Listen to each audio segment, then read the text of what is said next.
The views expressed and the opinions given by the individual host and their guests do not necessarily reflect those of ParaX, its affiliates, or its sponsors.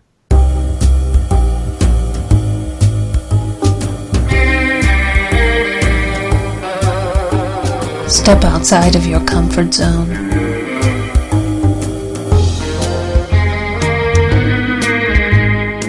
See the world with a whole new perspective. Join us and experience the unexplained on the Paranormal View. And welcome everybody right here to the Paranormal View on the ParaX Radio Network. I want to thank everybody for being with us tonight, those here in the chat room and those listening from around the world. We appreciate each and every one of you. Tonight we're still working on getting our guest on, and looks like he's trying to call, so I'm going to call him in and see if we can get him. Meantime, I got Barbara here with us. I am here. And it's, one of those days. We got a hurricane coming from the East Coast. We have, alas, another shooting in the Midwest, in Texas. So it's going to be one of those days. Everybody's kind of off on a holiday break, I guess. But Mother Nature isn't. So to everybody in the Florida and the East Coast, hang in there with us, and we hope you dodge Hurricane Dorian. And to those in Odessa, Texas, stay safe, and I'm hoping everything is under control there. Wait a minute, I thought I heard something. No, I guess not. Oh, well. We're going to have a great show in a minute. I hope so. But okay, we can try that. In the meantime, I'll just keep talking. That sounds like a winner. Let's see, I think, as everybody knows, we have some new shows coming up on ParaX. We have Weird Tales, which is on Friday nights. Tina Marie will be on Tuesday evenings, and we have another show called Weird Nation, or Freak Nation, on Tuesday nights. So we have a packed evening lineup on ParaX now, and it seems to be awesome. All the shows. Nothing? Alrighty. Sorry for the delay, people. However, like Barbara said, we do have a great show lined up for tonight. And it's not going to work, doesn't look like. So let me hang this up real quick, and I'll try him first, and then call Barbara right back in, okay? Okay, keep talking. Okay. All right, thank you. All right, it's only going to take me just a minute, people, and we will try and get everybody else back in here, so just hang on here for a minute. And I don't know why Skype is all messed up here. Some reason or another. Looks like I'm going to have to take and do this, so it will only be just a minute, and in the meantime, seems like it's been a bad week. So we're working on a lot of stuff, and as soon as I get Skype brought back up here, that's what my problem is. So we're just working on that real quick. It takes Skype a minute sometimes to work. All right, add Barbara back in, and I'll try and get his. No, he connected to me, so now we have to merge calls here. Hold on. Oh, can you do that? I'm trying to figure out how. No wonder it wasn't connecting in. I put him on hold. How do I merge the call? I don't know. Jeff did that one time, so. Okay, I'm going to try, if I can figure out how, because it's not getting me here. So calls. We're going to have tonight a returning guest. He's been on numerous times with us. He's an author, and tonight he has a new book out. It's called Shapeshifters. Has the history of it and all kinds of contacts and stories and everything. His name is John Kachuba, and we've had him on many times. Excellent. And was you able to get it working, Barbara? Not yet. Okay. Keep working on it, and I'll keep talking. How's that sound? Okay. All right. Some reason or another, I lost out on the chat room. Oh, here it is. Okay. Let me get rid of that. Let me bring this back up. Okay. I'm in the chat room, and I can see. So, like I said, Jeff is not going to be with us again tonight. Hopefully soon, because they're going to fall hours shortly, and he should start having time off then on Saturdays to where he can be here to do the show, which would be great. We miss him dearly. So tonight, if you have questions about shapeshifters, you can either private chat them to Henry Foister, H. Foister, or Ceiling Cat, and we will get those questions over to John just as soon as I can work on getting him into the chat room. I mean, into Skype. So It doesn't appear like it's going to let me. well, I wonder why it was not working like that. But you was talking to him? Apparently, I can't hear Barbara now. No, I'm here. Oh. Yeah. Well, it shows here that I'm connected to you, but not to anybody else. I wonder. It says more options, but I don't know if that's to where you can merge it over to us or not. It is not letting me. Okay. Do you want me to hang up and then you call me? If you can get him on the line. Oh, you don't have him on the line now? No. Oh. I think it dropped when I tried to hold, so he might be on hold, but I don't know how to add him. Am I with you guys now? And I can't pick both of you together. There he is. So his picture, Woo-hoo!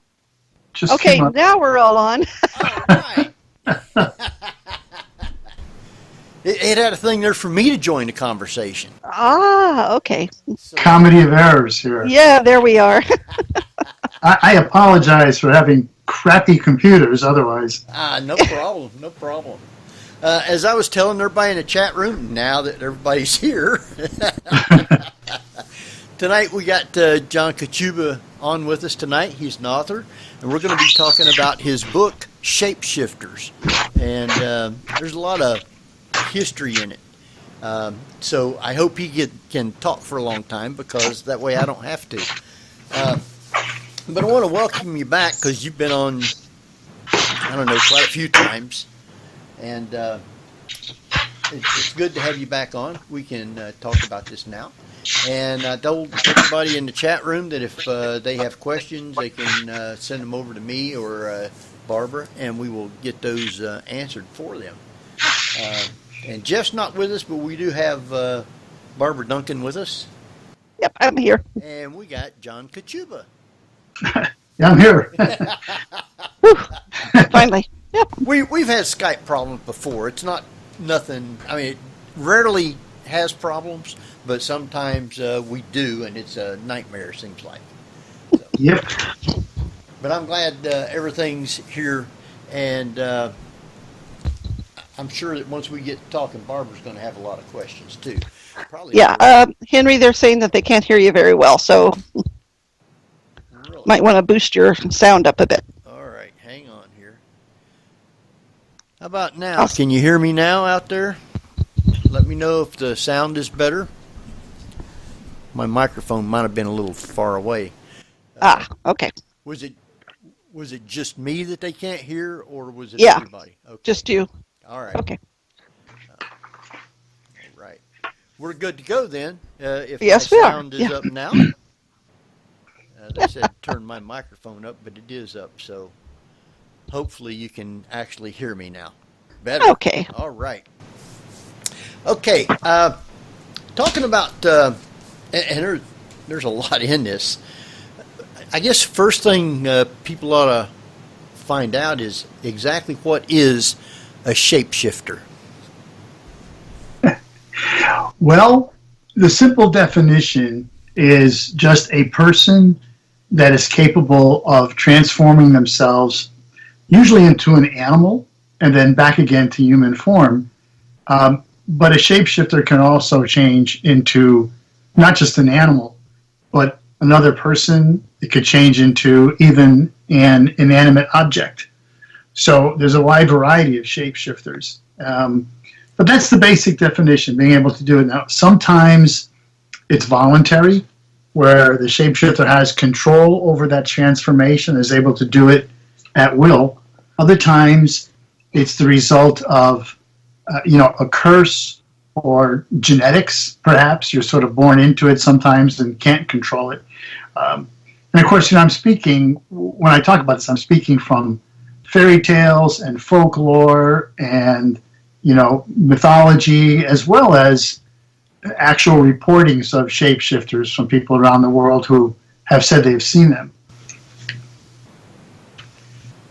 So, except for those cases where people have seen someone transform into something else, most of it is based on mythology and stories. Yeah, and I would say, right. And in fact, in my book, Shapeshifters, A History, I look at it very broadly. I look at the shapeshifter very broadly.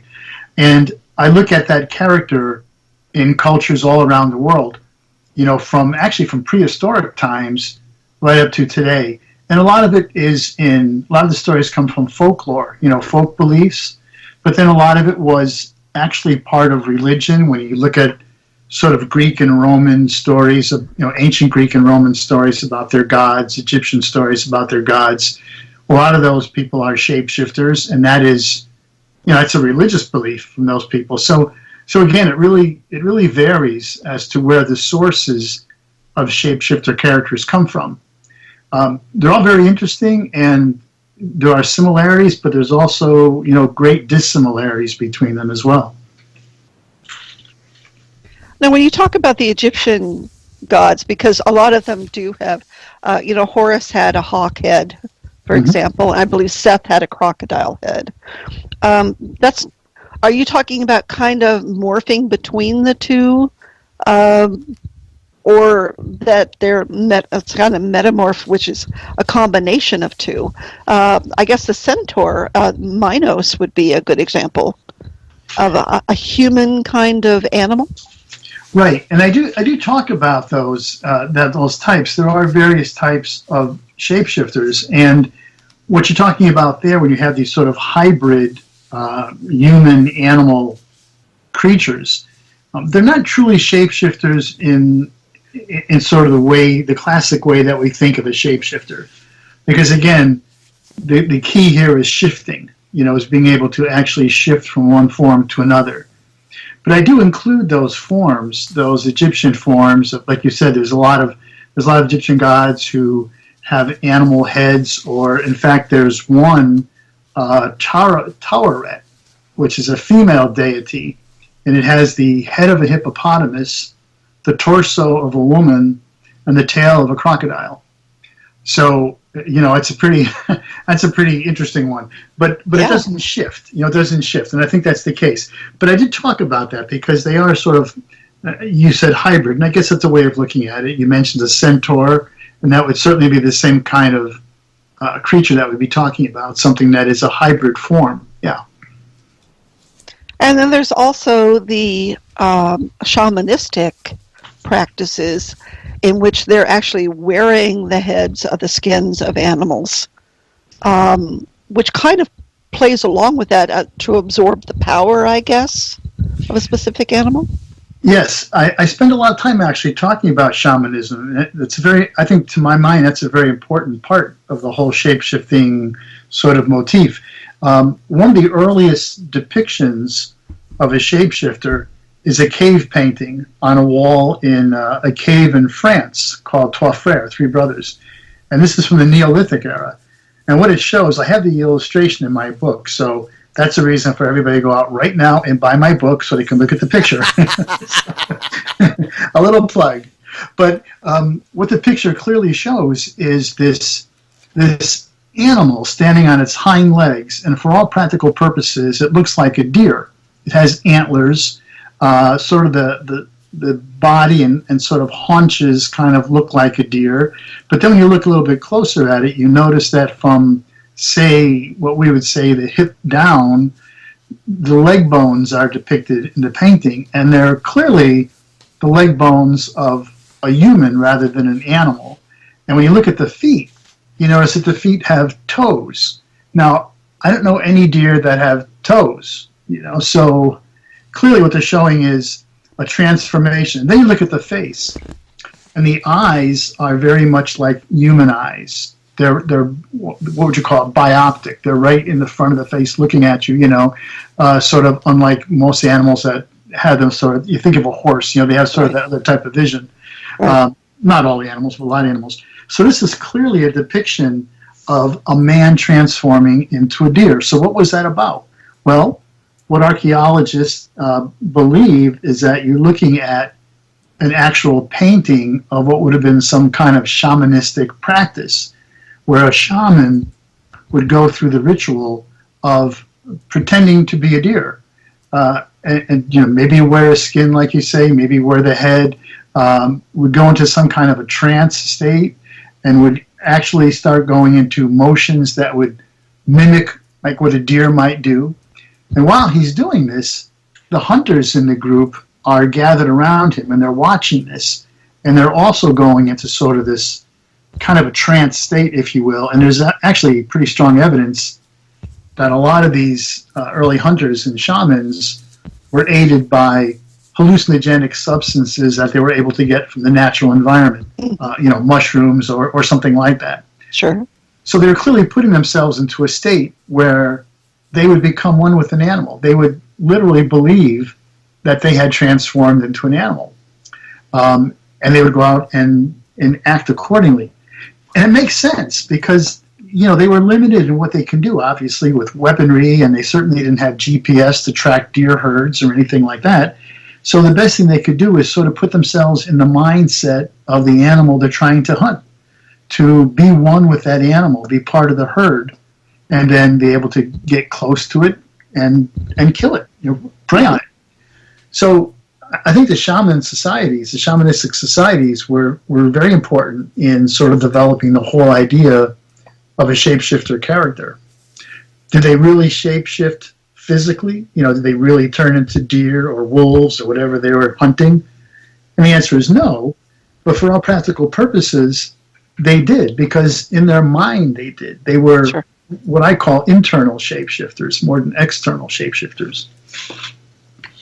So when you look at the other practices, say, of totem spirit animals, and you look at somebody's specific affinity towards a certain animal, do you think that, going back to, say, like Jung, that subconsciously they have some sort of affinity with the spirit or the actions or the qualities of that specific animal, and that's kind of what spurred on the shaman trait? I'm not sure if you're asking sort of like, which came first. The chicken, yeah. Yeah. and the chicken or the egg, I don't know. And I do know that I think a totem animal is a little bit different. There's a spiritual connection of some kind between the person and the animal that they consider to be their totem. And there is an affinity for that. Now, whether that led into the idea of shapeshifting into that animal or not, I don't know. I suppose that's possible. But I think it's more. I think they look for guidance from their totems. Frequently, the animal will appear in dreams for them, as in real life.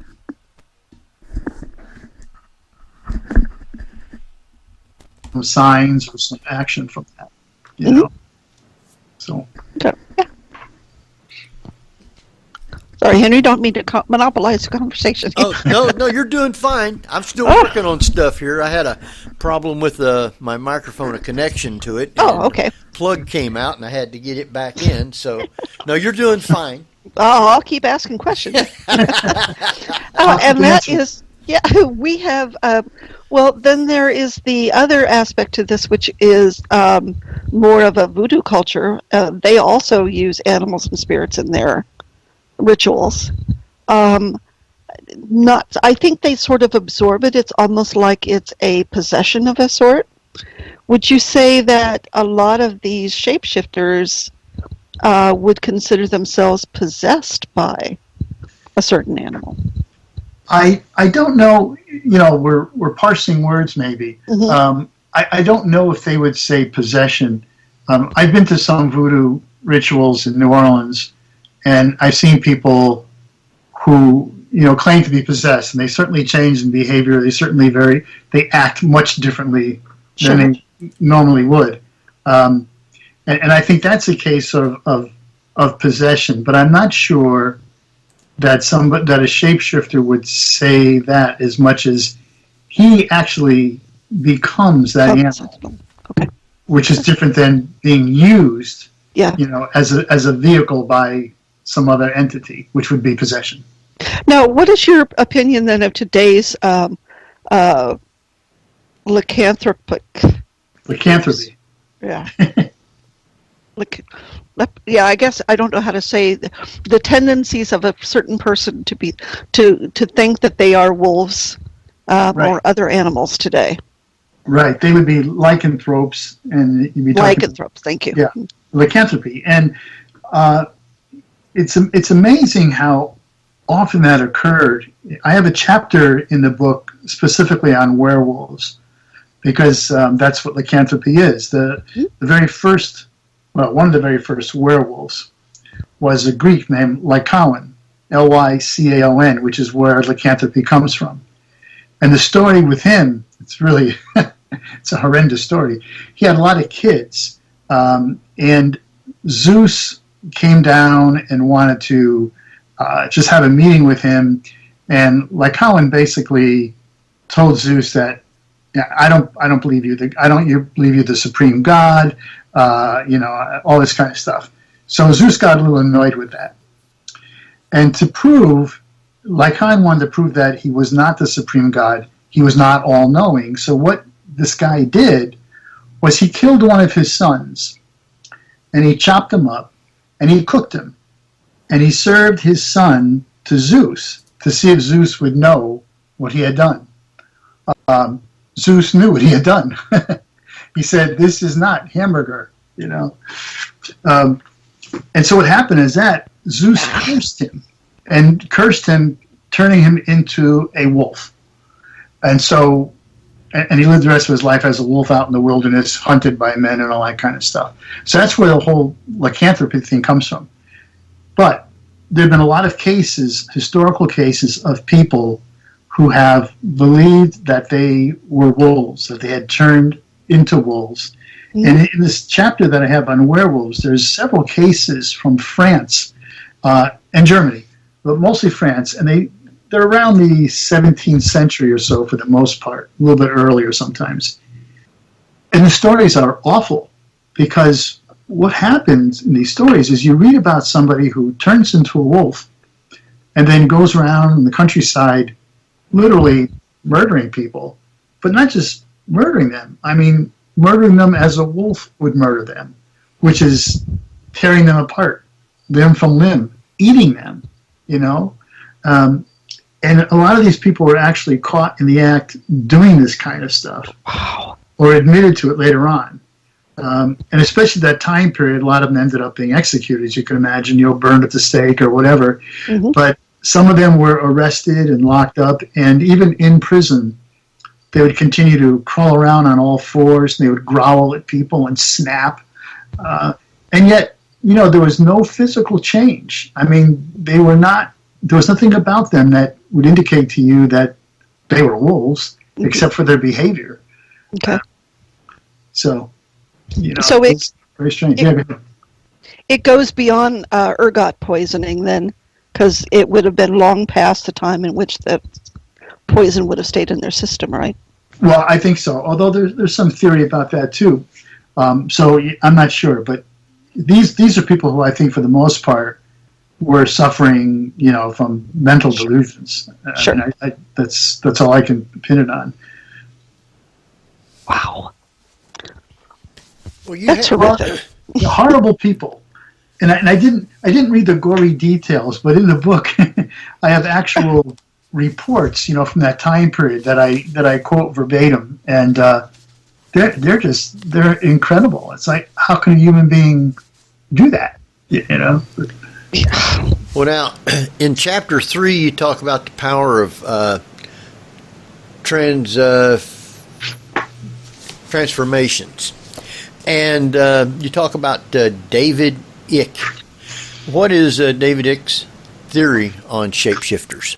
Yeah, so David has this theory that he's been talking about for several years now.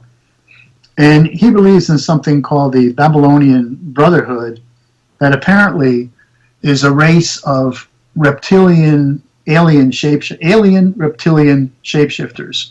So aliens in reptilian form, think of like a lizard man. I mean, I don't know that he has specific details on that, but think of a guy that looks like a lizard man.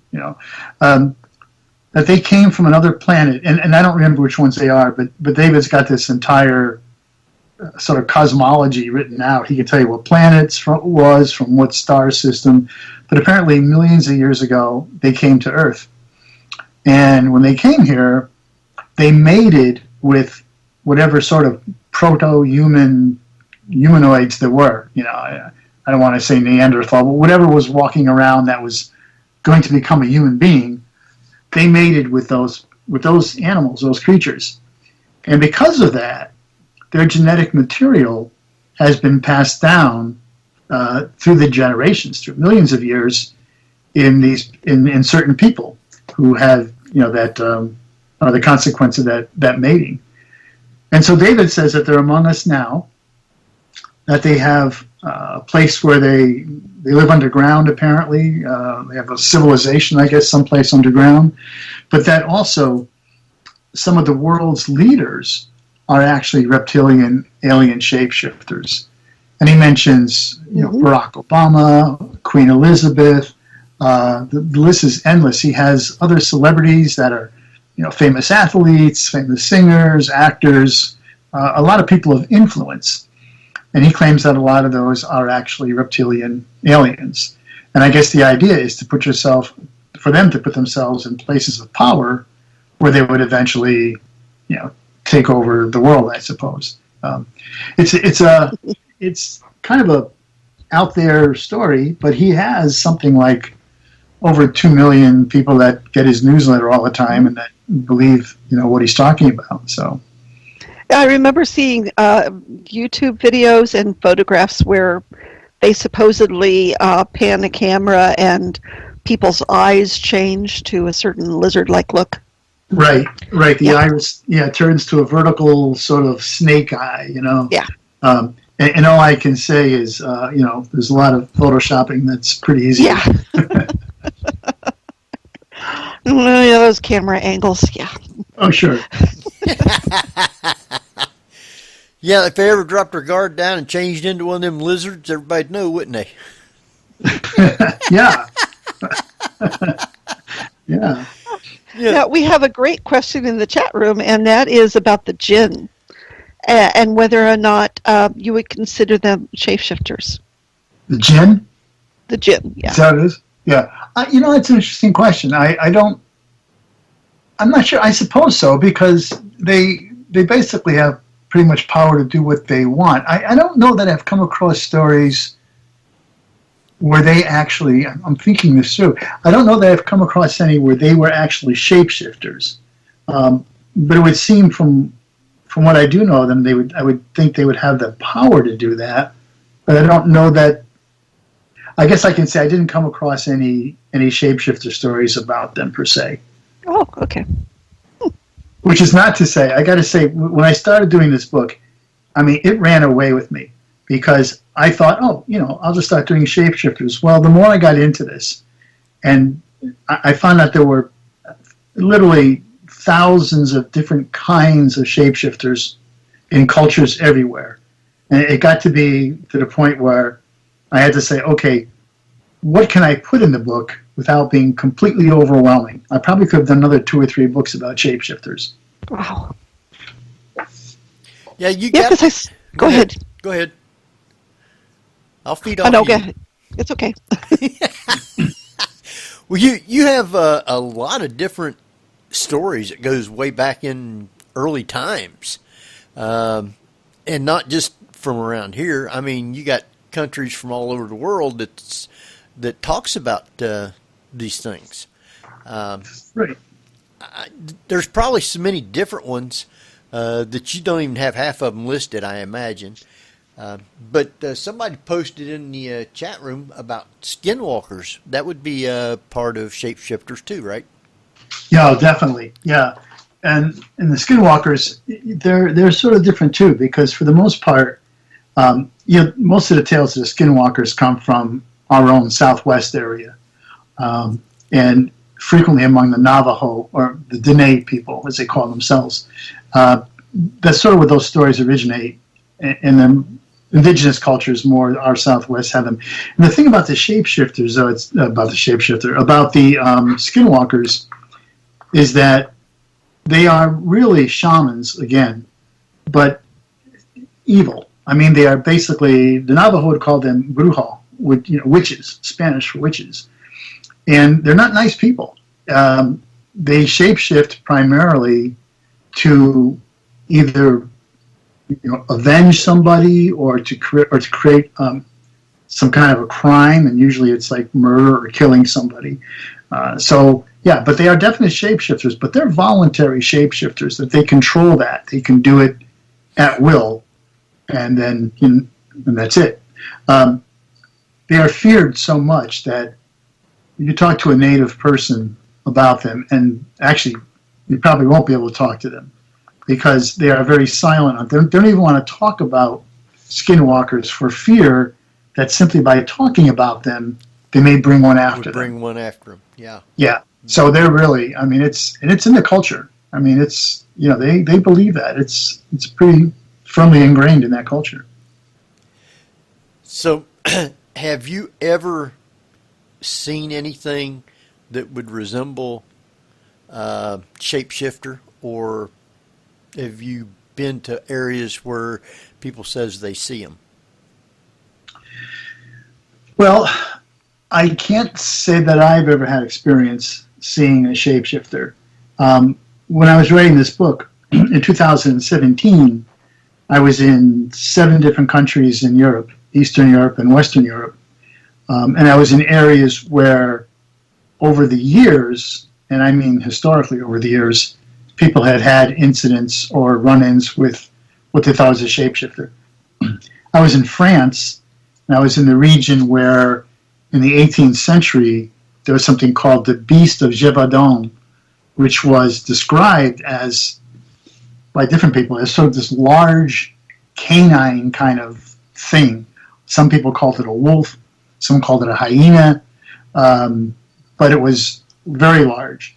And over the period of about 2 years, it was roaming through this area of France up in the mountains and basically attacking a lot of these little villages. And they credit this thing with killing over 100 people, like in a 2-year span. And it got to the point where the entire countryside was in a panic. The king at the time sent out a bunch of soldiers with some trackers, and they tried to find this thing. And they did end up killing an animal that was quite large, and they thought, oh, they've got it. And they killed it, and they mounted it, they stuffed it, they brought it back to the king. And he put it in his palace. I forgot which French king it was at the time, but it doesn't matter. And everybody thought, oh, that's great, you got it. Well, like a week later after that, the killing started again. And this thing was taking children and women and attacking men. I mean, it didn't matter. And the killings went on. And finally, a local tracker was able to track it down and shoot it and kill it. And his own written description of what he found is interesting because he doesn't, now this is a tracker who's been out in the mountains for years. He knows all the animals, knows the wildlife, everything else like that. He did not say that I shot a large wolf. He said I shot something that is wolf-like, but also human-like. And he described different parts of like the hands and feet and things, other parts of the body that he said resembled much more what a human would be rather than a wolf. So, I mean, that's pretty interesting. So I was in that area. Now, Obviously, they don't see it anymore because we think they killed it. But there's monuments, there's statues in different villages around there to people that were killed by this thing. There's a museum that I went to called the Museum of the Beast, and it was very interesting. I mean, this was quite the horror for a couple of years there in France, and people were absolutely terrified. Wow. Ooh, that's nasty. Yeah. Yeah, those talking about Europe, because they were the originators of what I would say the werewolf was. But there's also a vampire, which isn't necessarily a shapeshifter, although it has had affinities with bats and with wolves, right? Right. And the traditional vampire is capable of shapeshifting. You know, the classic is shapeshifting into a bat, as you say, or sometimes a wolf, sometimes a dog. But they can pretty much take other forms. They're not restricted to that. I spent some time, when I was in Europe, I spent some time in Romania, Transylvania to be exact. And of course, that's where all the Dracula stories come from. And it was very interesting because, I'm sure a lot of your audience probably knows that when Bram Stoker wrote Dracula, he was basing that figure pretty much on a historical figure in Romania, a prince named Vlad Tepes, who actually last name was Dracul, Dracul. And he was a 16th century prince who was extremely, I would say, even for his time, he was probably a bit more bloodthirsty. That was a lot of people in that time were pretty violent, a lot of monarchs, but he went above board. He was known as Vlad the Impaler, and his favorite thing was to impale on wooden stakes, his enemies, or people that just looked at him cross-eyed. When the Turks invaded Romania, he led forces against the Turks, and at one point, he had 10,000 Turkish prisoners that he impaled along this road, lining both sides of the road for miles. So when the main Turkish army came up and saw 10,000 of their fellow soldiers impaled, they turned around and left. Wow. Yeah. 10,000. So he's regarded, actually in Romania, he's regarded as somewhat of a national hero, because he did defend what was then Romania against invading Turks. But at the same time, he was very bloodthirsty, and a lot of what he did went into the legends that Stoker used to model Dracula. So in that area, there are still people that talk about vampires. I mean, I was in pretty rural Transylvania, up in the Carpathian Mountains, and a lot of the folks there still talk about vampires in sort of a whispered way. A lot of them say, well, we don't believe it, but just to make sure. Just in case, yeah. we'll say our prayers tonight. Well, they do. They're uncovering graves in which people thought that person was a vampire. So they would drive a stake through the mouth just to make sure that the vampire couldn't get up. So they say that they don't believe it, but they kind of do. Oh, you do. It's interesting that you mentioned that, because in different countries, the vampire thing was sort of Eastern Europe, although there are stories of vampires in ancient Egypt too. So, it's a little bit more widespread than we think. There's vampires in Africa. But in any case, the ones that we think of, the classic ones, those stories basically originated in Eastern Europe. And in different countries there, they've uncovered graves, like you said, with maybe a corpse has a stake through the heart, or the head's cut off, or something like that. But it's weird. In some places, they would bury the body.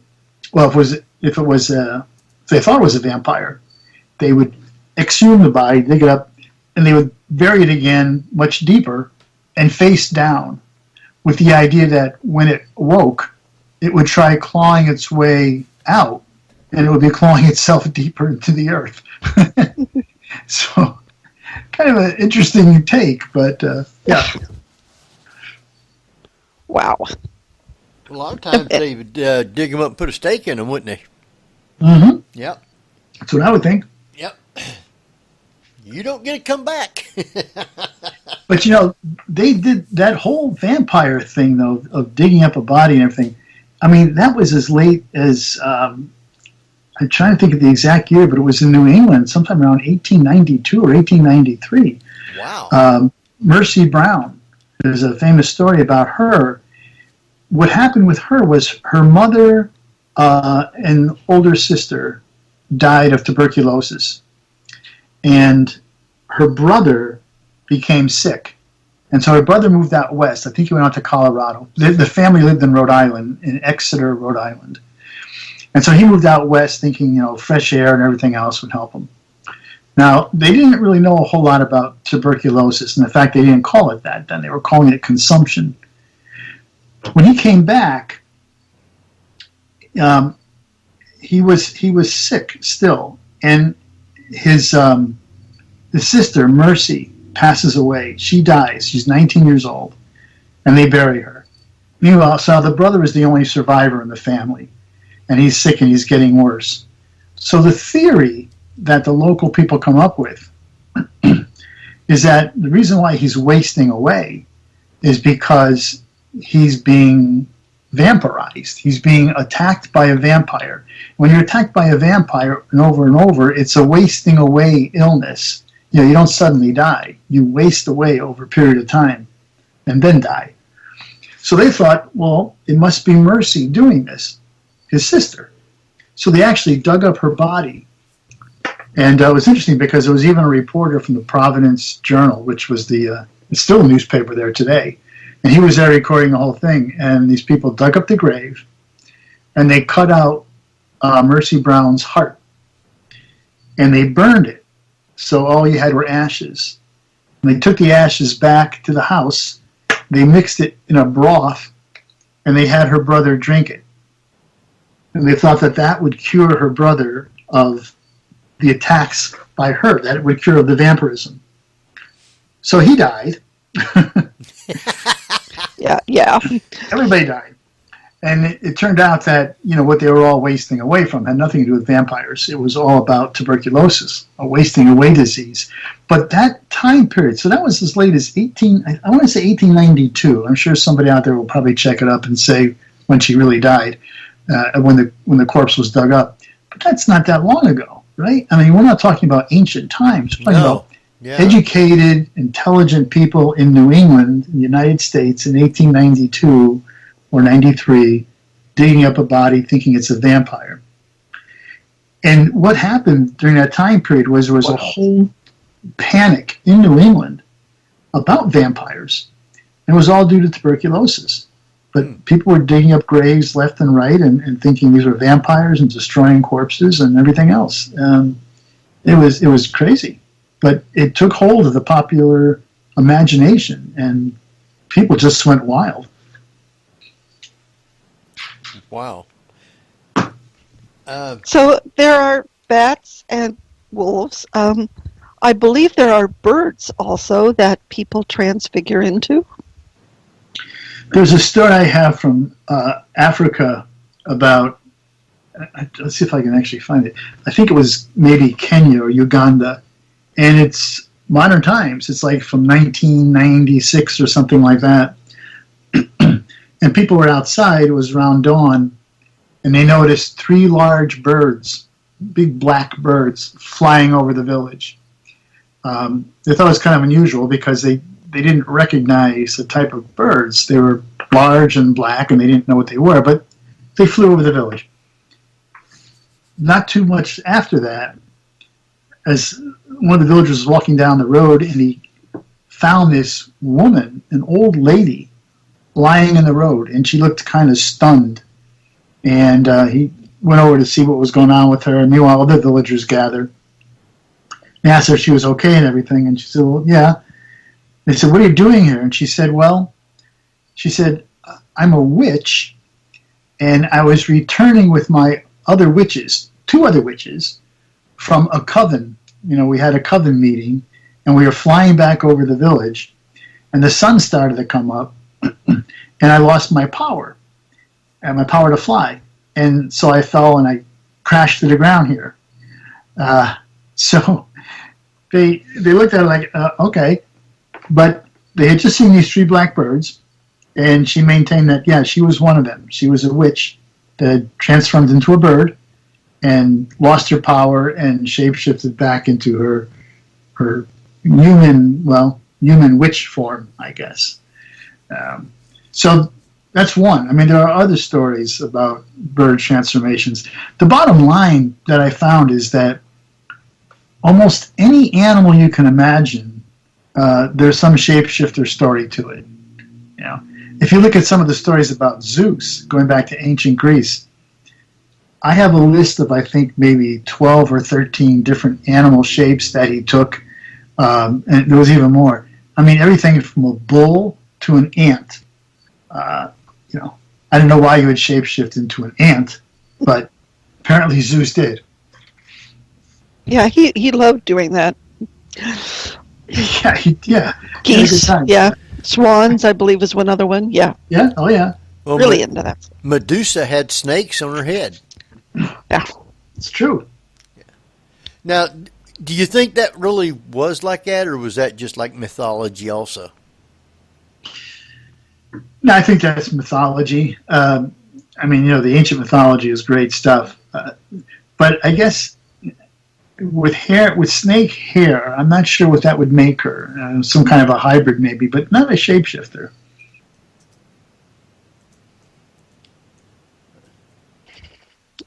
Yeah. I mean, it goes back to the hybrid animal thing, kind of.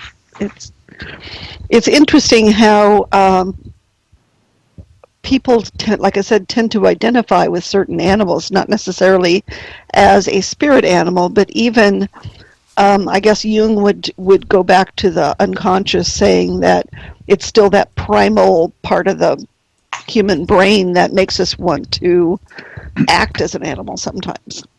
Well, I think that's exactly right, Barbara. And I think that's what we have to look at, is that, human beings are not perfect. I mean, we do have an animal side. We do have a darker side, whatever you want to call it. Mm-hmm. Most of us are capable of keeping it in check. We have laws, we have religion, we have a sense of morality.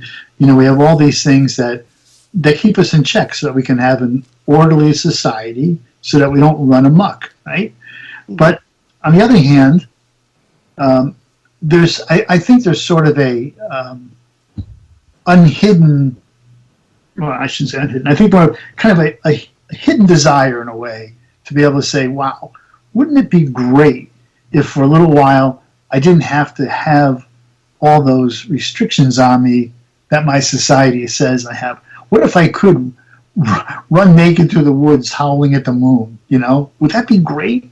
Now, I'm not saying I would do that, but I do think that there are people that would say, yeah, that would be really cool. So I think we have that nature, just that we managed to keep it in check. But what the shapeshifter figure does, the shapeshifter character does, is that allows us to experience that, let's call it the wild side if you want. It allows us to experience that vicariously, right? So we have legends, we have stories.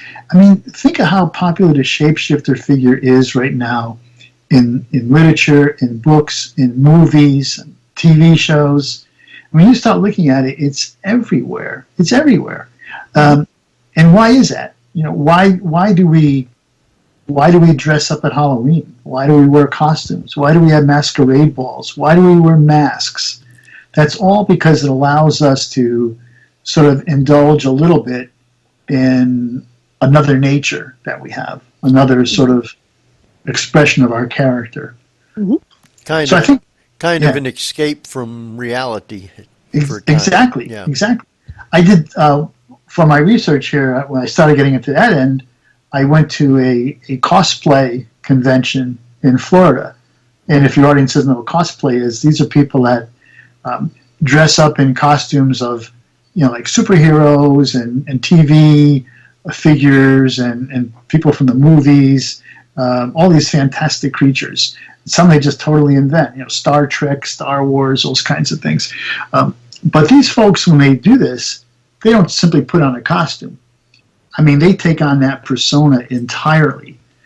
So they'll speak Klingon if they're if they're a Star Trek character, they will speak it fluently. If their character had a limp, something like that, I mean, they would walk around all day with a limp. They would totally indulge in being that character. But at the end of the day, they go home, they take their costume off, and they're back to what they were. But it allows them a chance to indulge in that fantasy, that escape from reality, sort of. So in the modern times too, we see it. Well, I mean, going back to the movie or the play, Dr. Jekyll and Mr. Hyde. Mm-hmm. I guess that would be an ultimate shapeshifter, although he didn't change out much, but he changed his personality. He did, and actually, if you read the novel, he actually changed physically too. I mean, he did not look like the Doctor anymore, but also, he did not change into an animal. He changed into another human being, but it was kind of a brute, kind of a big, ugly, hulking kind of guy, which was not the way the Doctor was when he was Dr. Jekyll. But you're right, that's the classic shapeshifter, and that's exactly. It goes back to my point before about wondering what it would be like to go to that dark side, go to that dark place. Because Dr. Jekyll was a well-respected physician in his neighborhood. He would never think of doing anything wrong. People loved him. He was a great doctor. Yet somewhere in the back of his mind, he had this idea about sort of the dual nature of man and what would it be like if he could do that. And what he found out was that he couldn't control it anymore, that it controlled him. And so, for anybody that hasn't read it, I'll spoiler alert, is that, Mr. Hyde ends up killing, Dr. Jekyll has to kill himself to kill Mr. Hyde. So they die because it was uncontrollable. So there is a lesson. I guess there's a moral lesson too, I suppose. Mm-hmm. And I think that's the other thing with shapeshifters is I think they do provide some moral lessons, especially when it goes wrong, like it did in that case. Well, even to say, I don't know if Stan Lee ever read that. I'm sure he did. But the accidental transformation of Bruce Banner mm-hmm. into the Hulk, right. Which was kind of the same way when he got angry. That inner demon sort of came out. Right, and it's interesting because that you're right about the Hulk, and that type of shapeshifter becomes popular in some other characters too, where any kind of strong emotion, anger, fear, something else, in certain people will trigger this shapeshifting, which again happens sort of automatically, and it's kind of out of their control because they lose control of their own human emotional state, and by doing that, it results in this transformation. Bruce Banner certainly didn't want to become the Hulk. I'm sure he had been quite happy if that didn't happen. Wow. For the most part, but then there is that tale, for example, of full moon lycanthropy. Where they didn't have a choice. It automatically happened when the full moon came out. That would be like the werewolf. Yeah. Yeah. Yeah, exactly. And that's standard. That's what I was saying before. There are some that are voluntary and some that are involuntary. And that would be a case of involuntary. You also hear that a lot or read it a lot if you look at some of the fairy tales, like the Grimm's brothers, Brothers Grimm, and some of the other fairy tales. There's a lot of shape-shifting. The prince that's turned into a frog. That's a very typical one. Beauty and the Beast. Beast is a beast as a result of a curse. It's not his own doing. And when that frog is a frog, it's not his own doing either. It's also a curse. And somebody has to break that curse. And in almost every case, interestingly enough, it's a chaste, moral woman who breaks that curse for this guy. And there's a moral there too, which is, if you start looking at it, it's that women are necessary to control men.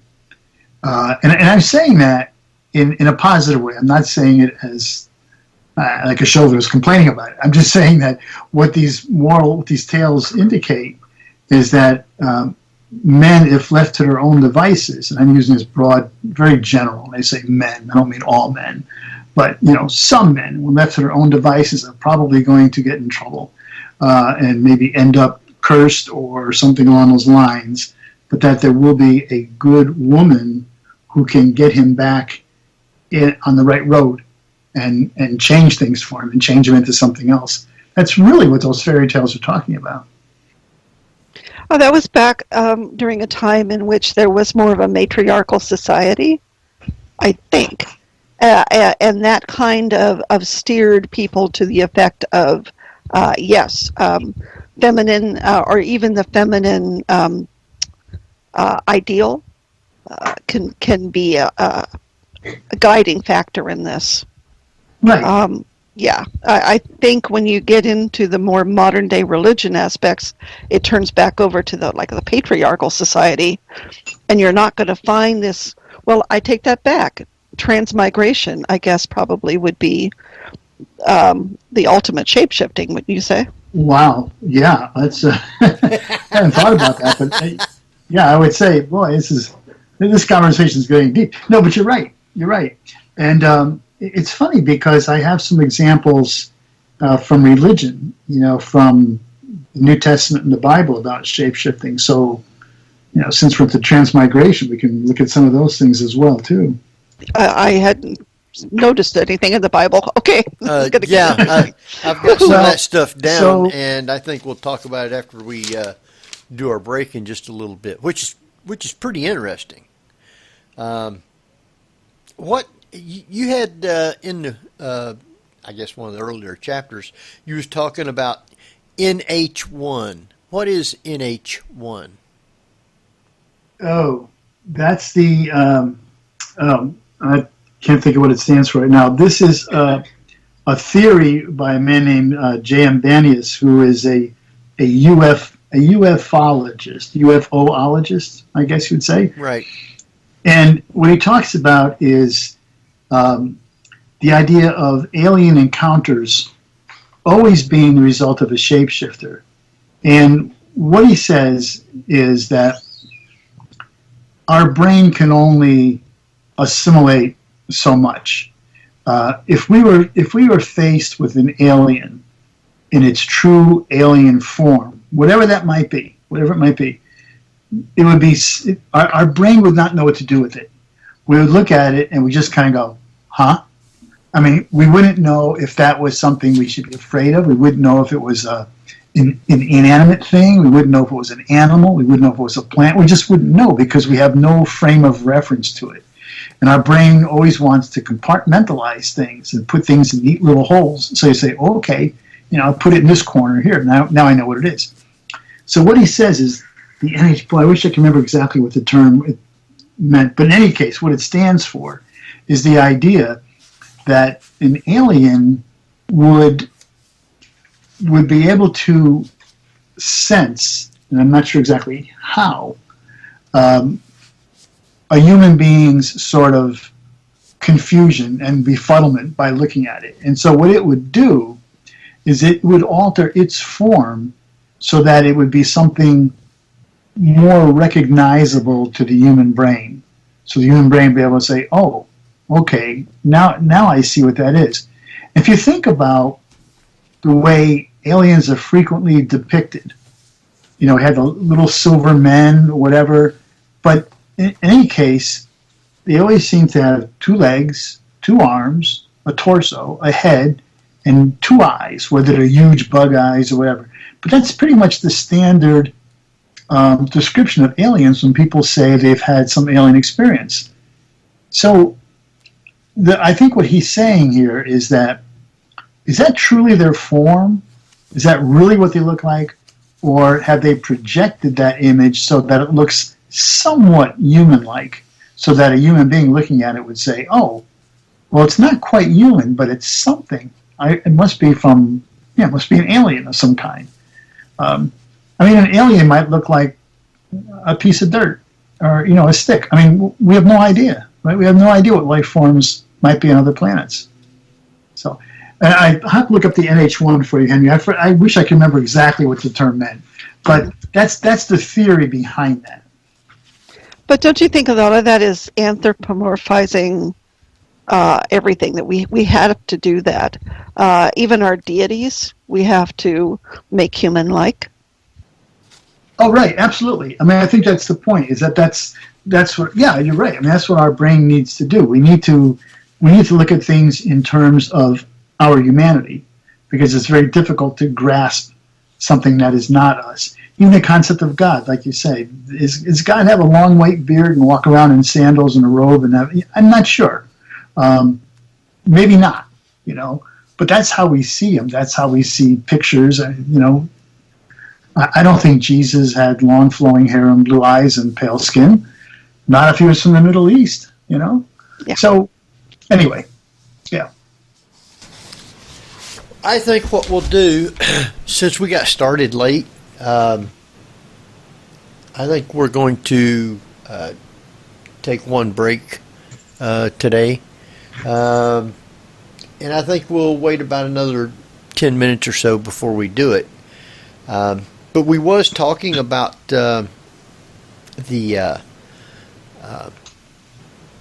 Bible, and you talk about there's according to a passage, Jesus was a shapeshifter. Well, maybe. There's a theologian in the Netherlands who has examined a papyrus, a scrap of papyrus in the Morgan Library in New York, and it's a Coptic papyrus, so it's written in the language of the Copts, the ancient Copts, who were North African Christians, even before sort of the typical Roman Catholic Church, if you want to call it that. Anyway, in this description, there's a passage. Now he interprets it. There's a passage about Jesus, and I'm going to paraphrase it because I don't have it exactly in front of me. I do quote it in the book, but in effect, what he says is that whoever the speaker is here in this script says that Jesus' appearance changes in that sometimes he uses colors. He says sometimes he appears red, sometimes he appears white, sometimes he appears ruddy, sometimes he appears young, sometimes he appears old. So based on that, this theologian is saying, well, why? What does that mean? I mean, did he actually change his appearance? Did he do that because he spoke to different groups around the Middle East as he traveled for 3 years out there? Was he doing that because he thought he'd have a better connection to the people he spoke with? So you have that. There's actually a passage in the New Testament itself about the disciples after Jesus is crucified. There's two disciples that are walking on the road to Emmaus, and they're talking about Jesus, and they're walking in the road. This is after the crucifixion, and the passage reads something like, suddenly a third person appears in their midst and is walking with them and joins the discussion. So now the three of them walking down the road talking about this, and then that person disappears, and they say it was Jesus, and they say, well, how is it that the two disciples who just spent a couple years with him 24/7 for the most part, how is it they didn't recognize him? What happened that they didn't understand that was him? It would seem strange. So a theory is, well, he changed his appearance and somehow. Then another part is the transfiguration, which, by the way, not only happened to Jesus, but happened to Buddha a couple times, and actually happened to an Indian Swami back in the 1800s, which is when the human body takes on sort of call it a light body for lack of a better word. But in the Bible, Jesus goes to a mountaintop, has his disciples in the bottom. He goes up to the top and he says, wait here for me. And he goes up to the top And as they look up, suddenly there's this blinding light, and they can hardly see him. And he's like in glory. He's all lit up, like, glowing. And Moses and Elijah appear side by side with him as well. But in any case, Jesus takes on this incredible form of something clearly above just being human. And then he comes back down and everything is fine. He's back to his normal self again. So people say, well, what is that about? I mean, what kind of a change was that? So, there's some theories that he was a shapeshifter, but if you also believe that he's God, then it's not very hard to believe that he can pretty much do what he wants. Right. And he could change shapes. Well, I should say change looks. But I also think that fit into a lot of the stories that he would tell. I think so, yeah. The parables, yeah. Right. Is there a difference of, should I say, what is the difference of shapeshifters in different areas of the world? Well, I'm not sure that there's much of a basic difference. I mean, the basics are that, it's a person that can shift again into anything it wants, either voluntarily or again through some involuntary means. I think what's interesting perhaps is what they change into in different places. For instance, I have some stories about the Bushmen of the Kalahari Desert in Africa. And of course, they're not changing so much into bats and wolves, but they're changing into antelopes and gazelles and the animals that surround them. So I think that's the difference in terms of perhaps what the transformation is, what kind of transformation it is. But the basics are still the same. Somebody is able to change their form into something else and change back again. And a lot of the ancient mythology, you might say, of transformations are different than they are later on. Is that right? I mean, to the different types of beings that's being shapeshifted.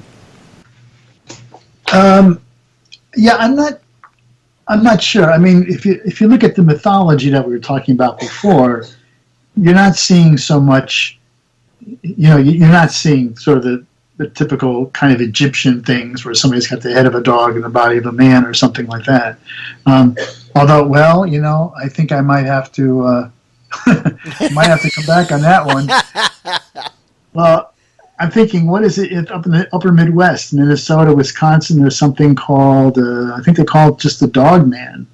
Right. And the tales that I've heard about that is that it's kind of a human with a dog head. So I'm not sure what that's about. Yeah, so I guess I guess I have to renege on that, and maybe some of the old forms are coming back as well. Is things being shapeshifted, I would say, more today than it has been for a while? I think certainly historically there's a lot more accounts of shapeshifters than there are today. And I think, we're better educated these days. We understand nature better. We understand science better. We're not as superstitious as we used to be. But there are certainly still cultures where shapeshifters appear and where it happens. But I don't think the number of reportings today would come anywhere close to probably what they were 200 years ago or so. Well, even 100 years ago, I guess 200 years ago, like in New England with the panic, the vampire panic, and what I mentioned in France in the 17th century, all the cases of lycanthropy there. So I don't think we're getting that as much anymore. But we're still getting reports of shapeshifters from around the world.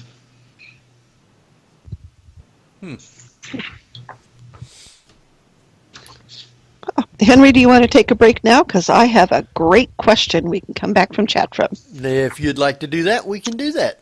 Why don't we take a break and then we can come back and talk about shifting into things that fear us, like bogarts and doppelgangers. All right, let me get this up and then you can take us out. How's that sound? Okay. Tell me when you're ready. All right. You go right ahead and take us out. And there's the Bogart cupboard door opening right there. Are we ready? Henry? I'm sorry, I muted my mic. Go ahead. Okay, folks, you're listening to the Paranormal View here on the ParaX Radio Network with our very special guest tonight, author John Kachuba, and his book we're discussing is Shapeshifters History. And we will be right back after a few messages. Whether you're listening at home, at work, or anywhere, thanks for making ParaX part of your day. Your source for everything paranormal, ParaX. And welcome back, everybody, right here to the Paranormal View on the ParaX Radio Network. I want to thank everyone for being with us tonight. Those listening here in the chat room and those listening from around the world. Tonight we got with us Barbara Duncan. I am still here. And Jeff is not with us tonight, but hopefully soon he's going to be back with us. And speaking of people listening from around the world, Barbara, where do we have people at? Tonight they're all over the United States, the United Kingdom, Canada, and Spain. Spain, all right. Mm-hmm. Maybe we'll find out what some things might be in Spain, maybe. Yeah. Maybe. From our great guest tonight. And I want to welcome back John Kachuba. Hello. And naturally, we forgot to tell you that your mic was live. What? Yeah, so everything you was doing, walking around, your wife hollering at you, yeah, all that was on.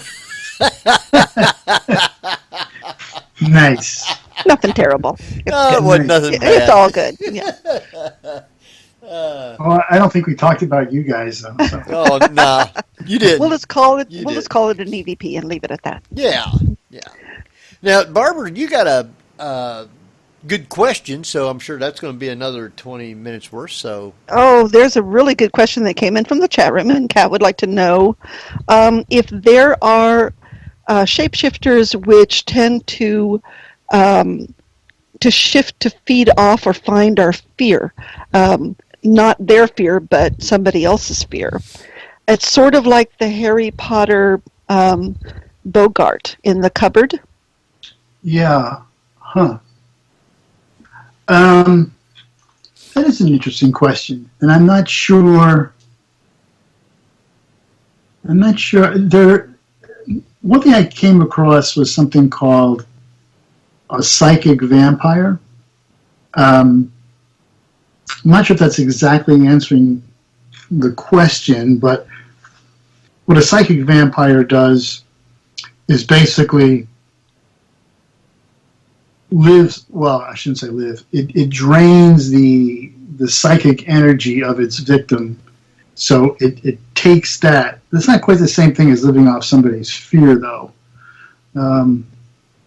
Yeah, I'm not aware of that. It's an interesting question. I think I'll do more little research on that. And I guess because this is a paranormal radio show, you've heard of doppelgangers, obviously. Mm-hmm, sure. And whether or not that would also feed into somebody's fear if they change into somebody else. Okay, so I'm not sure I understand that question. So somebody changes into a different person. Yeah, I know that Henry has experienced that, I think, at Waverly Sanitarium, where a group of people would be walking through Waverly, right. And they would split up, and a group would be on one floor and one would be on the other, and somebody would see somebody from the other group walk by. Well, that person wasn't there. They were already in another room. So, I mean, I guess a doppelganger would be you notice that somebody's walking through there that you know, but that person is miles away, for example. Right, yeah, I understand what you're saying. Yeah, I mean, yeah. But I don't think that's shape-shifting. I mean, I think, I don't know what that is. Would be but like, certainly that person that has a double now somewhere else. Would it be like a spirit or a ghost taking somebody's image like that? Well, yeah. I mean, I don't know. I suppose it could be. I'm just thinking that it doesn't fit into the shape-shifting category because the person who had the double would somehow be creating that. You know what I mean? And then, and it's not shape-shifting. It's creating a double of itself. Okay. And it's a little different. Mm-hmm. I mean, I guess we talk about deities shape-shifting. I just wonder if poltergeists, all of that would be a different type of shape-shifting. I don't know. You know, it's interesting when I mean, my earlier books were about ghosts primarily. And as I was doing this book, Shapeshifters, as I was looking at different cultures, I started looking at Japan. And Japan has a very rich sort of ghost lore. I mean, they have, I don't know how many different types of ghosts, different categories. But a lot of their ghosts are actually shapeshifters. So, you know, it could be the ghost of a samurai, let's say. But if he's in this particular shape-shifting category, he can change into another human, into an animal, into anything he wants. And there's a lot of stories from Japan like that of ghosts that become shapeshifters, which is a little bit different because, you know, we think about shapeshifters as being people who are alive and able to shift. But these are ghosts. These are already spirits that can shapeshift. But I don't know that I've heard that here in America. You know, when I think of American ghost stories, I don't know that I've heard of ghosts in America that are capable of shapeshifting into something else. They may be. I mean, I'd be curious if anybody in your audience has heard American stories like that, because I haven't. But certainly there's a lot from Japan. Wow. Well, I thought there was, that sort of thing. Well, again, it's TV, where they start talking about somebody being in a room or calling from somewhere else, but that person isn't there. It kind of made me wonder if the mimic aspect of a doppelganger would be like somebody would assume it was a shapeshifter. It's kind of interesting. Yeah, I don't know. Or like somebody gets a phone call from somebody who's passed. Yeah. That's not shape-shifting. Well, it's something kind of there to make the call. So I don't know what it would be. I guess you have to have a form to be able to transform into something else to start with. That would be shape-shifting. Well, yeah, I mean that would be the basic. Yeah. You need the shape to shift. Right. Now, you were talking about being able to shapeshift into inanimate objects?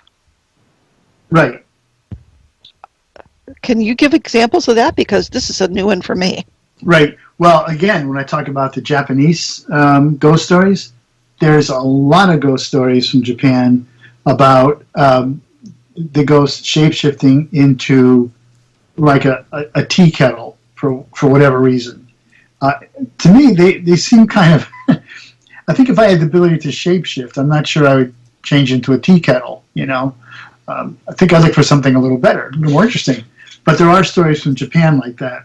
And I have to say, most of those that I've seen or heard about have been from, you know, from folklore and things like that. I have not yet heard of accounts or reports of something changing from human form into an inanimate object. It's always been into an animal or another person.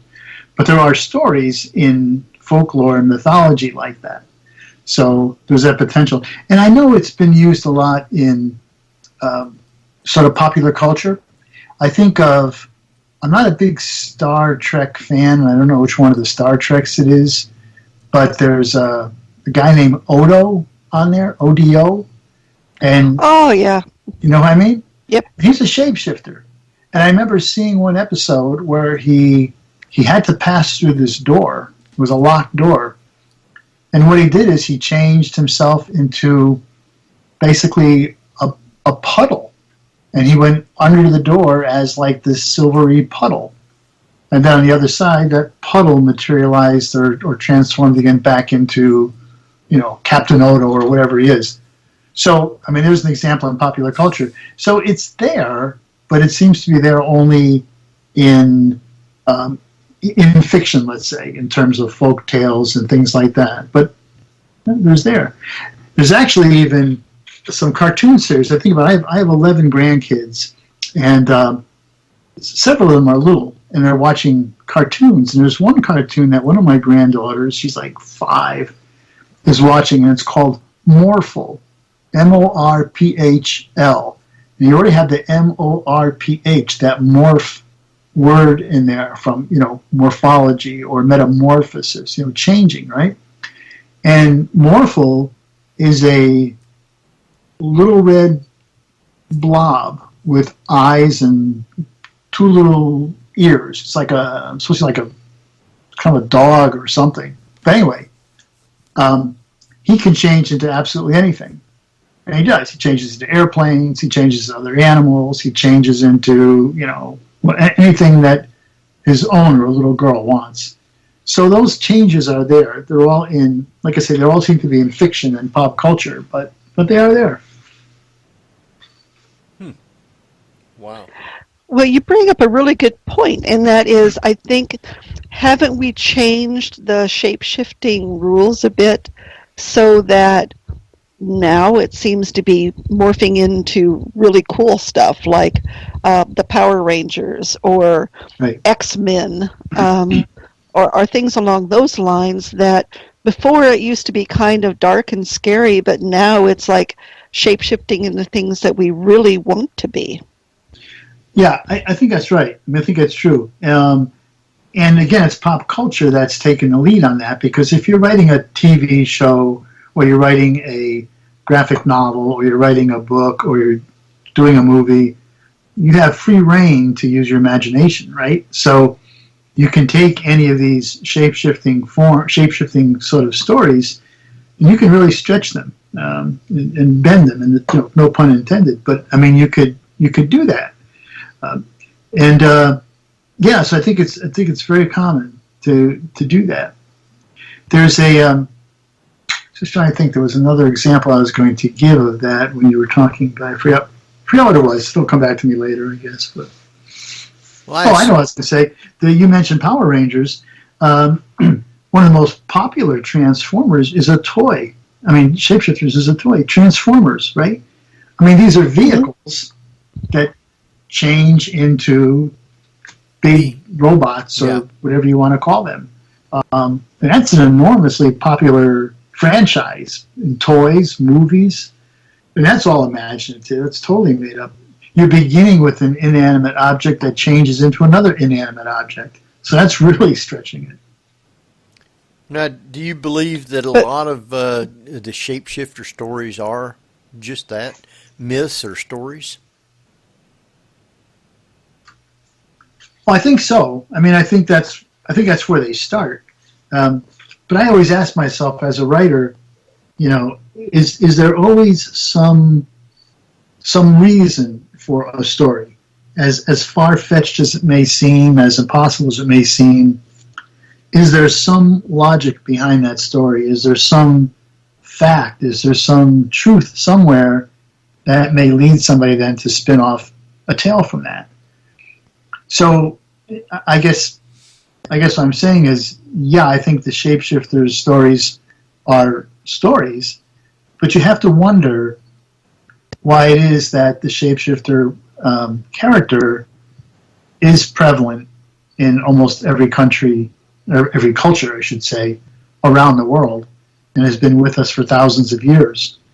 We talked about some examples, some possible reasons as to why it's an attractive figure, but is there something more behind that, Right. And that's an answer that, I don't have that answer, but it's interesting to think about something so popular and so widespread, and why is that? Well, we also kind of have to look at the physiological part of this too, and we could go to some of the 1930s carnivals and see different people in there. Certainly, there are physical characteristics that make people grow excessive facial hair, which become the werewolf. Right. The mermaid, for example, the just various genetic mutations that happen, which also cause these, don't you think? Yeah, I mean, I think there's a lot of that. You mentioned the case of excessive hair, they call it hypertrochosis, and certainly people a couple of hundred years ago who were born with that disorder, other people would certainly think of it as something, not just something wrong with this person, but that he can't be a human person. I mean, he's covered with hair, and some of these people were really very, very hairy. I mean, they did end up, as you're saying, being some freaks in the sideshow. I hate to use that word, but that's what they called them then.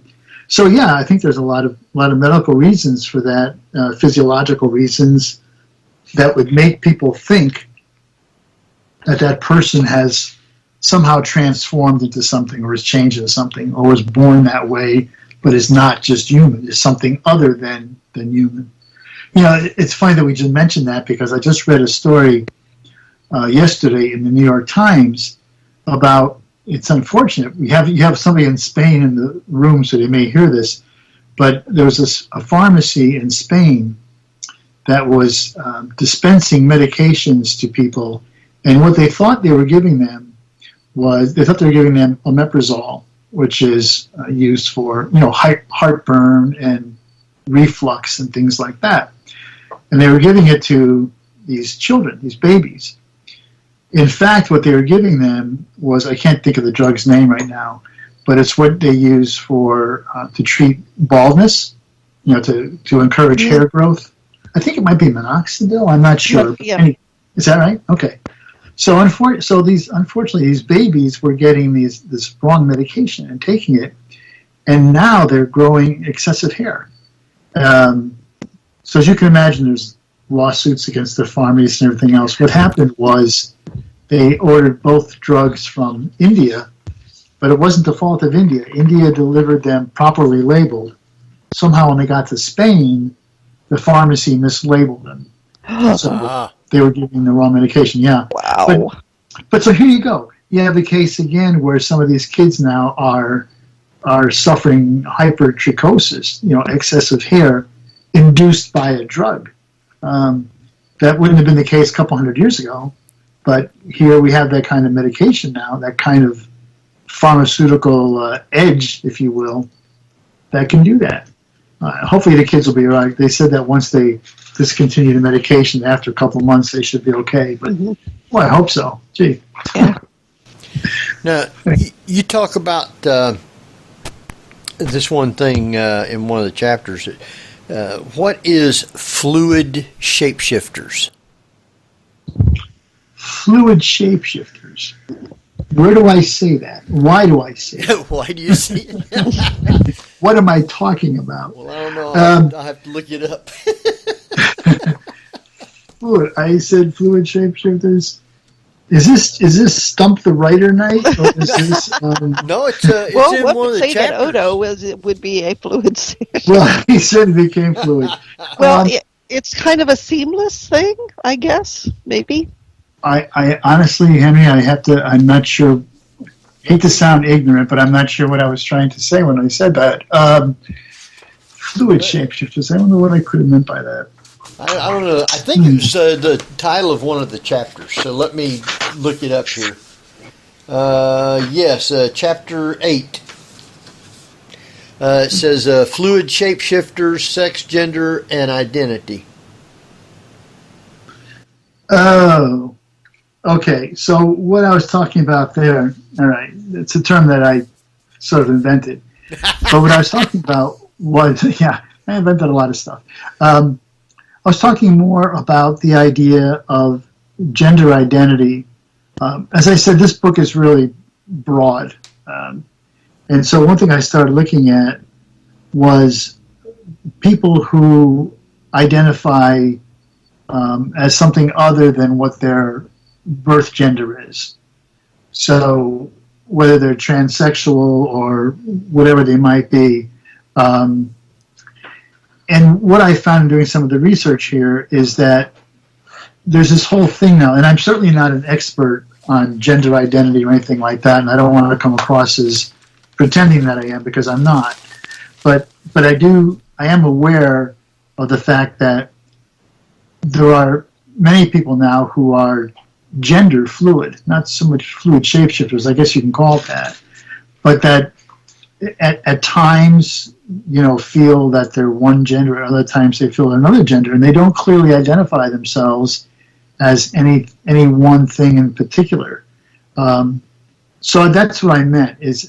When I call them shapeshifters, I don't mean to imply that they are physically changing their shape. What I meant to say, or hope it comes across, is that there are people who identify themselves as something other than how the rest of society might perceive them. They might say, well, it's male. The person might say, no, I'm not male, I'm female, or I'm both, I'm male and female, or however they may tend to identify themselves. But I do think that's, in a way, a type of shape-shifting, especially if you are able to change yourself into something else. Let's suppose that you you identify as something different than your birth gender, and you're able to, surgically and pharmaceutically change yourself so that you are transgendered.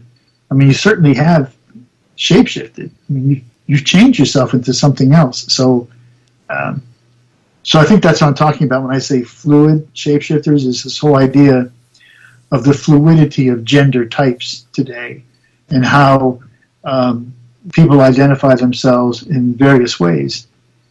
And what I'm trying to point out there, too, is that everybody has that right to identify themselves in any way that they feel is appropriate for themselves.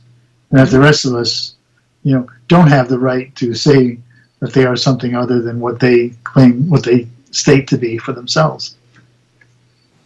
Well, and along those lines, when we start looking at cosmetic surgery, that's a whole different group of shape-shifting. Right. Even to the point of the people that are modifying themselves to look like dragons, snakes, and tattoos, I guess, would be a form of that as well. Right. Yeah, I think so. I didn't actually get into, I don't think I did so much with plastic surgery in the book. I mentioned it, but that is certainly another thing. If you are, you don't like the way your nose looks, so you have it altered. Well, okay, you can do that, but that is changing who you are, right? Or who you were. So you are doing some kind of shape-shifting there. Yeah. I know that there are several people who are changing their appearance and even altering their physiology to, like I said, look more like a snake or a dragon. Right. There's that woman who is trying to make herself into a Barbie doll. Have you ever seen her pictures? Oh, yeah. I have, yeah. And she's doing a good job, but I mean, she looks, bad. Weird. Yeah. I didn't want to be so cruel, but yeah, I mean, wow. But there is somebody, again, who is transforming herself into Barbie. I think that's transforming. I'm not necessarily sure it's a shapeshifter, because a shapeshifter can look like me, and then I turn into looking like the werewolf, but then when sun comes back up, I turn back into me. So right. A shapeshifter is going from what you are to something else and then back to what you are. Right. That's the standard definition. That's the one that I use for the most part, is that it's, you can go both ways, and you can shift and come back again. But I do talk about a little bit about sort of the permanence of some, especially like in fairy tales and things like that, where somebody is transformed into something else, but then is stuck that way, cannot come back. So it's not truly shape-shifting in the classic sense, but I do have some examples of those too. I talk about that a little bit. Well, there is the free choice, right? If we look at modern day mythology and you look at something like Shrek, For example, Fiona chooses to become an ogre. Right, exactly, right. So I guess there could be voluntary shape-shifting from a certain degree that you want to make it permanent. I think so. Yeah. I mean, there's stories, again, fiction we're talking about, but some vampire novels and things where there are people who are willing victims of a vampire because they think, I'll be immortal, I'll have all these powers, and it's an attractive thing to them or whatever, so they voluntarily give themselves up to a vampire to become a vampire. Which is kind of the tragic stuff. Sorry, continue. Go ahead. No, go ahead. I got to look something up first real quick. Well, I was thinking it was kind of there's tragedy in some of this as well. Because Yes. there are those that go down this path. It seems to me that most of the stories that you're talking about, even in mythology, they tend to end very tragically when Well, it comes to shape-shifting. yeah, especially in some of the ancient mythological tales, because frequently what happens is there's somebody who is victimized by a shapeshifter. And so to end that victimization, they kill themselves, or in some of the ancient stories, like the Greek mythology and stuff, a god that favors them will then actually change them into something to avoid being victimized by the shapeshifter that's trying to get them. Especially like with Zeus, for instance. A lot of times when he was doing his shapeshifting, it seems like it was always done to have his way with a particular woman. And I always thought that was odd because, he changed into a swan. And I'm thinking, now, how attractive can that be to a woman? I don't know. A swan? I'm not sure. But there were cases where, he or somebody else who would do that shapeshift like that might be after a particular woman or something, and a god would intercede and maybe change that woman into a tree, which is pretty tragic. But, she was safe from being taken by Zeus or whoever it was, but now she's a tree. So, Do you find it, Henry? Yeah. Okay. You said some Hogwarts students do not have to bother with transfiguration class because they are magi, natural born shapeshifters. well, that's okay. That's according to J.K. Rowling. Right. I mean, she invented that name and that class of shapeshifters. But yeah. So is there? Yeah. So that's kind of like stories, and I guess that's where we get a lot of Dr. Jekyll and Mr. Hyde. How that story was come about. And a lot of the others, the werewolf, is those kinds of things like, I won't say mythology, but stories that was passed down from generation to generation. Well, I think the ones that are, it's hard to say, distinguish maybe folk beliefs, folk tales from mythology, because mythology has to do with a culture usually, as does folk tales. But frequently, when I'm talking about mythology in shapeshifters, anyway, for much of that discussion, that mythology is based on the religious beliefs of those people, because the ancient Greeks and ancient Romans and Egyptians, believed in those gods. They believed that those gods were real and that these stories were what they really did. Whereas I think some of the folk culture, some of the folk beliefs, I think people may believe them, they may not believe them, but it's not part of their religion. It's part of their culture, And it may have been a tale, like you said, that's been passed down for generations, but it may not have that same sort of weight as, say, a story that is about your god or gods versus just something in your folk culture. So I think there's, some fine lines, distinguishing between the two, but for all practical purposes, they're stories that are passed down, So could it be that from ages way back that maybe actual space travelers stopped by and they may have looked different than what we do, or different things like that, and they could have got some of those stories from something like that, because a lot of them talks about people coming from space, but the drawings that they do doesn't look nothing like us. Right. And by the way, I'll back up a little bit. I went to look up the NH. It's NHI. Oh, it's NHI. Okay. And it's non-human intelligence. Oh, okay. And that's how Banias refers to. He doesn't really say aliens. He prefer to call them non-human intelligences, because again, we don't know, what does the word alien mean? What does an alien look like? We don't even know. So to your point, though.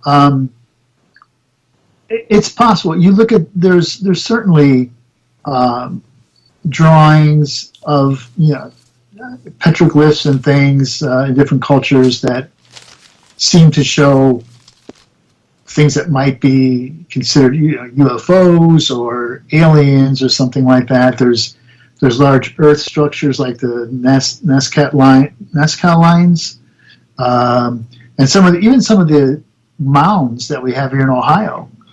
Why would you make, like Serpent Mound, for instance? What's the point of making a huge snake that you can't even tell it's a snake unless you're way up above it, looking down at it, right? So, are those maybe precursors to some of the story? I think that's what you're asking, right? Are these maybe early sources for some of the shapeshifter stories? Right. And it's possible.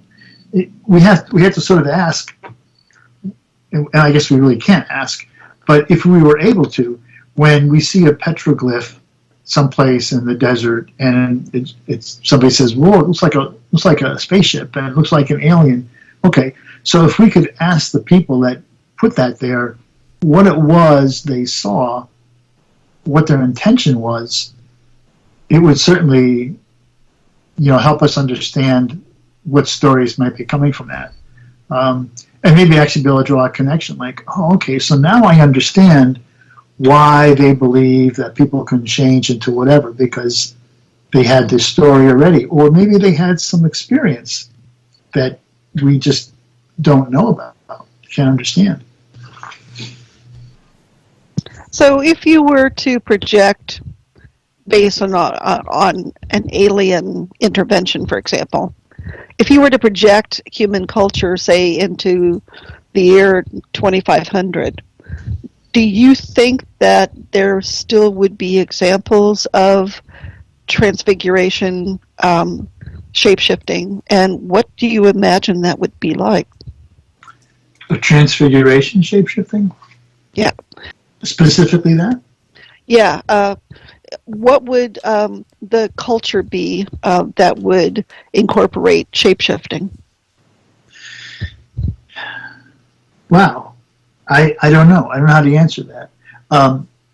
All I can say is that there are shape-shifting characters that have already been with us, for thousands of years already in different cultures.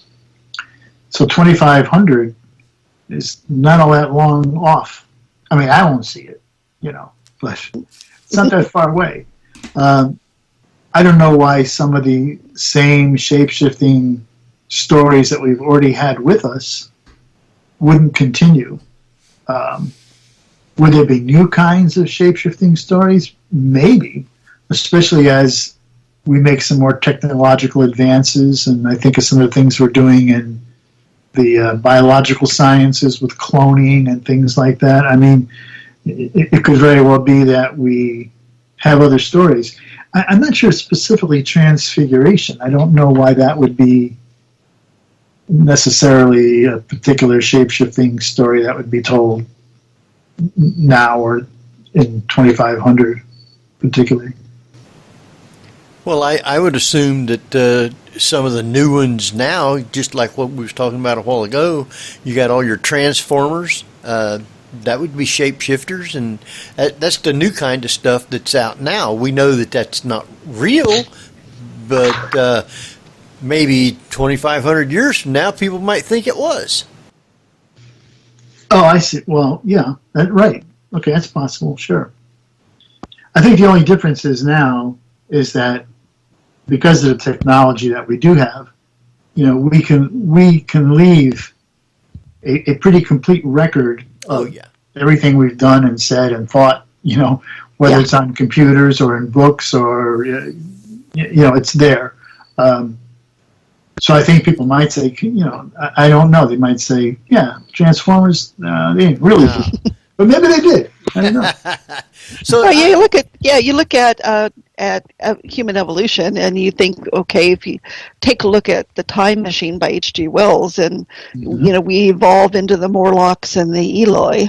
Right. I assume that there's some sort of evolution that may be happening for humans, at least. I hope we're not stuck in this. Well, yeah. I mean, I think that's true. I think people will say that scientists, I think, would say that we do continue to evolve. We get taller. There's things. I mean, they're incremental and they're very small, but I don't think humans have necessarily reached the end of their evolution. So, 2,500. I don't know. I don't know how much different we would be at that point, but maybe 4,500, 5,500. I don't know. Well, like you said, though, we would be leaving a good history of everything that we've done that we know. Whereas back in the ancient times, they may not have known how to actually leave the total history of the things that they seen or the thoughts of why something was transformed from one thing into another. Right. Well, look at some of the indigenous cultures that we have today.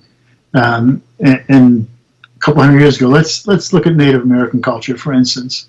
I mean, the Cherokee were able, they had an alphabet, they were able to read and write.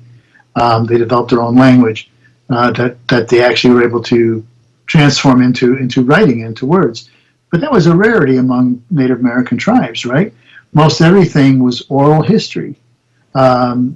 Stories, as you said before, Henry, stories passed down from generation to generation. And so that's how their history was recounted. But there's no record, I shouldn't say no record, but there's hardly any other kind of record. Sometimes they had these things, winter counts they called them, which were tanned hides that they would, paint on and depict horses and teepees or, whatever, which would tell them that 2 years ago there was buffalo herds here or whatever. But that's not very common. So they had no written record at all. And luckily we still have Native American people with us who can recount at least the oral histories and say, well, this is what my great-great-grandfather said. And so we go with that. But there's other cultures that are, not only do they not leave a record of any kind, but they're extinct. And so now we look at them, and we say, "Oh, this must be what they meant." Well, our time is totally run out. Wow! But I want to thank you for taking time to be with us tonight. Yeah, we were just getting started. I know, but I want you to quickly let everybody know how they can follow you, your books, and all that stuff. I will quickly. So, Shapeshifters: A History is a new book. It's in bookstores now. If you can't find it in your bookstore, you can go on Amazon or any of the online vendors and see it, get it. I will be doing a lot of public appearances, especially in the fall and October. So you can go to my website, which is johnkachuba.com, and there's a schedule there of appearances. You can take a look at where I'll be and come see me. I'd love to meet you and sign my book for you. All right, I want you to stay on for a few minutes till after we get off, and we'll thank you and talk to you for a second. Next week we have Marie D. Jones with us. She's been on before quite a few times, and we're going to be talking about her new book, Celebrity Ghosts and Notorious Hauntings. So with that, Barbara? You can see all of our information on the Paranormal View website. Go to theparanormalview.com. All right. So with that, until next week at the same time, we will see you. Hope everybody has a great holiday weekend. So good night, everybody.